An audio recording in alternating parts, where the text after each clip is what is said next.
On October 26, 2003, I was viciously mauled by 5 bull mastiff dogs. They were my grandmother's dogs. The day I was attacked, I had gone out into the backyard as my grandmother asked me to let the dogs out. I was trying to separate the males and the females in different pens, and one of the dogs had stared me in the eyes, and I felt uncomfortable. I went to leave, and another dog had grabbed me by my arm and dragged me to the ground, and that's when the attack had started. It felt like I was out there forever, but as my sister has told me, it was only 20 minutes that I was out there for. My grandfather had found me. They had rushed me to the Uxbridge Hospital. I had then been flown to Sick Kids Hospital, where I had intensive surgery, about 10 hours to try to save my right leg, which the doctor named Dr. Rubin did save my right leg and prevented me from getting it amputated to the hip. I suffered of 13 tears, over 150 puncture wounds, skin grafting repair. I had to learn how to walk again. I had to go from crutches to wheelchair, cane, all that fun stuff, but it never broke my spirit. I was always very happy and outgoing throughout the hospital and my experience, and I had a full recovery. And after the hospital, I actually did have about 1.5 years of physiotherapy. How I decided to not hide my scars anymore and embrace my scars was after my attack. I became very depressed. I had covered my body. I was very ashamed of my scars. I thought nobody would ever love me because of my scars. I was very badly bullied because of my scars. I was called a chew toy. I was been told that the dogs should have killed me. So because so many people had bullied me about my scars, it made me very self-conscious about that. It wasn't until I hit high school, I was about 15 years old, I had noticed all the other girls at school wearing shorts and skirts, and in the summertime on the beach, everyone was wearing bikinis while I was completely covered.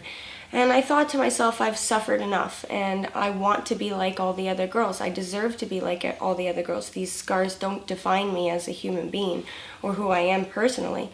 So I went out and I bought a pair of shorts, which they were checkered shorts. I remember going and picking checkered shorts out of all the shorts, and I had gone home and I sat in my room all night thinking, am I gonna do it?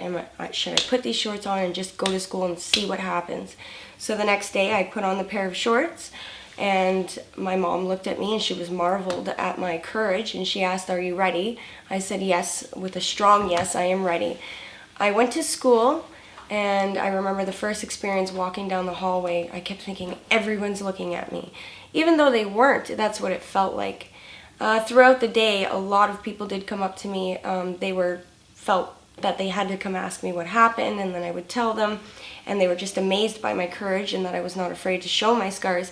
To be honest, out of everything, I got made fun of for the shorts than my scars, because I guess checkered shorts wasn't in at that time. So after that, I had started going on vacations, and I started wearing bikinis that I so longed to wear again. And it wasn't until I had a few girls come up to me at the resort, just amazed by my scars, and asked me what happened. And then I told them my story, and I ended up having a crowd of people around me listening in awe. So there was a few girls there that had some scars, or some were a little overweight or had some stretch marks, and they felt that they didn't deserve to be in a bikini because of these reasons.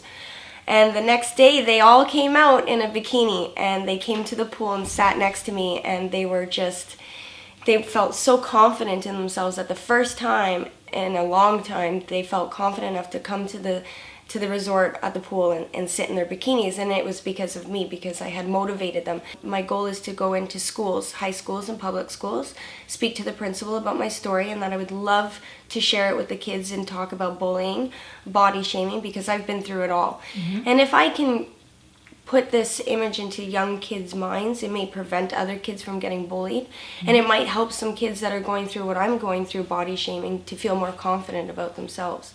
So now I've actually started this program with a woman called We Are Not Broken, and it is about women and girls with scars, and the idea is to share my story and inspire other women to come to me with their scars, so I can take pictures of their scars and share it and show them just how beautiful they really are with those scars.